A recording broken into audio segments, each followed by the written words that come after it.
to begin, could you just introduce yourself and just tell us a little bit about like your position or what you work with? Well, I'm Harry Ponder, and I'm in the horticulture department, and I work with ornamental trees and shrubs. Okay. All right. So referring to pecans, hickories, and walnuts, where are these trees found, like in the U.S. or globally? Everything that you are talking about, probably, that depends on how far. There's some non-natives, but I assume you're interested more in the native walnuts and hickories that are native to the southeast. Yes, sir. Okay, there are a number of them that are native to the southeast United States, and the hickories, of course, you have two major subgenera: the Applicaria, which is the pecan hickories, and then the true hickories, the Eukarya. They're both in the genus Carya, of course. And there are differences between the two. I don't know if that's something y'all are interested in, or what y'all are interested in. You ask me, and then I'll tell you. Yes, if you could elaborate on the differences, we Okay. appreciate that. If you look at a pecan hickory, of which pecan is, I guess, the prototype, if you will, but there are others that are native, like the water hickory, and also the bitternut hickory that are in the pecan hickories. Mm-hmm. Most people think that a pecan, stands alone in that group, but it's not. It's in that same subgenus of Applicaria, and they are characterized by having valvate buds, as opposed to imbricate buds, which true hickories have. So if you look at the buds, you can tell whether you're dealing with a pecan hickory or whether you are dealing with a true hickory. And the difference is that a valvate bud has basically a couple of scales that look like hands clasped in prayer, just like this. A true hickory has scales that are wrapped around it, layers of scales. It gives you a more rounded bud on it. So that's a good way to tell what subgenus you're in, whether you're in a pecan hickory or whether you're in a true hickory. Now, some things that both have in common, that hickories have in common, and that is, from a taxonomic standpoint, they both have alternate leaves. They all have alternate leaves. They have odd pinnately compound leaves. Now, leaflet number vary from 5 up in the 20s, depending on the species that you're dealing with. But they're all odd pinnately compound, and they all have serrate margins. So these are taxonomic features that will help you as far as identifying your hickories out there. They all have yellow fall color. And then from a root standpoint, they all have a taproot system. Now, taproot system, as opposed to a fibrous root system, is a taproot, the primary root, the roots that's attached to the transition zone, is gravitationally controlled. So if you look at that root system, it comes straight down, gravitationally controlled. A fibrous root system, like a pin oak or something like that, then the primary root is not gravitationally controlled. They spread out like this. So you're talking about a deeper root system versus a taproot system. So where do you think a hickory would be, as a general, with a taproot system, would be more adapted to? A wet site or a dry site? Maybe a wet site. No, the dry site, because it can go down and get the water. It's got that deeper root system. Whereas the fibrous root system, which is more surface, is more adapted to a wetter site. So a lot of the hickories, there are exceptions, but a lot of the hickories are high dry site trees. Look at where they are out in the Arboretum, where you're filming. They're up. There's only a few species that grow in the low moist sites. There are 2 or 3, but the vast majority of them are on the high dry sites. They're all big trees. They're not little trees. These are what we call overstory trees. That is, trees that are 40 plus feet in height. Most of them are 50 to 70 feet in height. So they make big trees. They're long-lived trees as a general rule, 250 years plus. So a hickory can be around a long time. As a general rule, they're slow growing.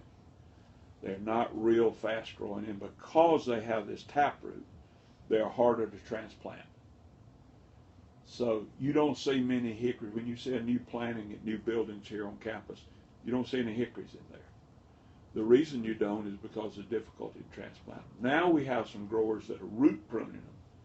So you can transplant, and on this new nursing school over here, they're considering putting some hickories in that landscape that are grown by nursery over here in central Georgia that root prunes them, and they can move them onto a site. So, what else y'all want to know? All right. What role do these trees play in the state of Alabama as far as like economically or commercially? Well, pecan, of course, as far as commercial application, the straight pecan, Carya illinoinensis. That's the biggest one because it has a nut that is sellable, and its price has been high. The Chinese have fallen in love with the pecan, and they're importing them over there and paying premium prices for pecan. So you're seeing a good bit of acreage in South Alabama, South Georgia, and Mississippi go in a pecan. Of course, all the nuts are pretty much edible for wildlife, all the hickory nuts. Now, if you try to get into them, it's very difficult to get to the meat. Unlike a pecan, which is easier, the shell is much thinner. Try to get into a hickory, true hickory, or even the other pecan hickory, much more difficult to get there. But squirrels can do it, other wildlife can do it, but they're adapted to be able to do it, so it does provide a source of food for wildlife. Do these trees have a significant role in like forestry or lumber? They do, but they're not so much planted for. There's oak hickory forest. That's one of the forest types in this state, is oak hickory forest. But one of the things that you remember I said about hickory that gave you a big clue about that is its growth rate. Slow. You plant a loblolly pine, in 18 years you can harvest it for wood. You plant a hickory, you're talking a long, long time. So the economics of that does not pan out. So you don't see people out here planting hickory forest for timber. Now, the wood, if you find mature stands and cut as a hardwood, you make flooring, you can make a lot of things out of it, but the economics of growing it, it's just not fast enough to compete with pines and some of the oak species that are available. So does it make like high quality wood because it's slower growing? It's a very hard wood. One of the major uses that you see is you walked into this building, you smell something. Barbecue house. What are they cooking with? What kind of wood? Hickory. Hickory. So if you like barbecue, you love hickories and everything. That's what they cook barbecue with. What role do these trees play in their ecosystems? Well, they're an overstory. They are the top canopy. They're not understory trees at all. In fact, they'd be shaded out if they wind up in an understory situation. They're the top level of the canopy, and of course, wildlife food, all of that. Erosion control, all of that, they're in play on. Are there some specific interactions or symbiotic relationships with specific organisms in their habitats? I don't know. I'm sure there's a mycorrhizal function there, but I couldn't tell you whether it's ecto or endo or which one of the specific mycorrhiza it would be, but I'm sure there's a relationship there. Okay. So, what are some of the characteristics of the family? Alternate leaves, odd pinnately compound leaves, serrate leaves, yellow fall color, tap-rooted system, and of course the fruit, the hickory nut. Um, so, I know you discussed the buds earlier, but what are some defining characteristics between the pecan and the hickory and the walnut? Well, the pecan, there's two groups of pecans, and that's the bud that really is the easiest characteristic to separate out the pecan hickory from the true hickory. The imbricate versus the valvate bud. Now, when you look at the two major walnuts that we have, of course you're talking about a higher leaflet count. They do have the valvate bud situation, but you're bringing in another ingredient that's fairly prominent. They're mostly the black walnut. They are allelopathic, so that's another characteristic.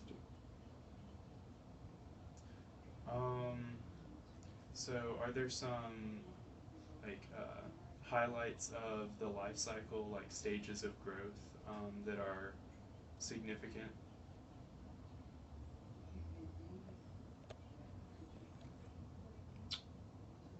I don't. These pecan hickories, they have a taproot from a very young age. A very young age. When they get very old in heavy soil, sometimes they lose that taproot. That taproot will die out, and that's why when you see down here on the coast, some of the mature pecan groves get knocked down by hurricanes, strong winds, and it's simply because they have aborted that taproot. If it's in a heavy soil, they'll abort it, and when it's a young tree, a pecan, if it's as tall as you are, 6 feet, 3 foot would be taproot,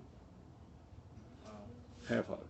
But as it gets older in a clay soil, that taproot will eventually be aborted, and you'll wind up with a fibrous root system then, which makes it susceptible to wind throw. So if you look in Baldwin County and down there, and you have very strong winds, you can get wind throw on.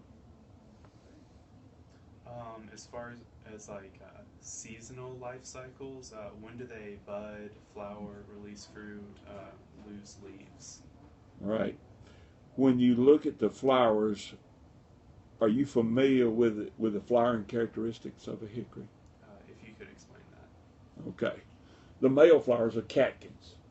You know what a catkin is? Catkin hangs down. It's a raceme-like inflorescence, and it hangs down. That's where your pollen that gets on your car in the spring. That's one of the sources of it. Pines are another big source. The oaks are another big source. Oaks and these hickories and walnuts have catkins. They are monoecious. Now, you've all seen these male flowers, the catkins, but I bet you have never noticed a female flower. You may have one in your yard, but I bet you haven't. It's a little bitty flower. It's right down at the base of those catkins. So it's not very evident. You don't see it till you see those fruit developing, then you know. So it's monoecious. Both sexes are there on the same tree. So they're imperfect flowers. Catkins, and then the female flowers. So they flower in the spring. The fruit are basically in the fall of the year. Leaf drop is around Thanksgiving, depending on how far north or south you are. But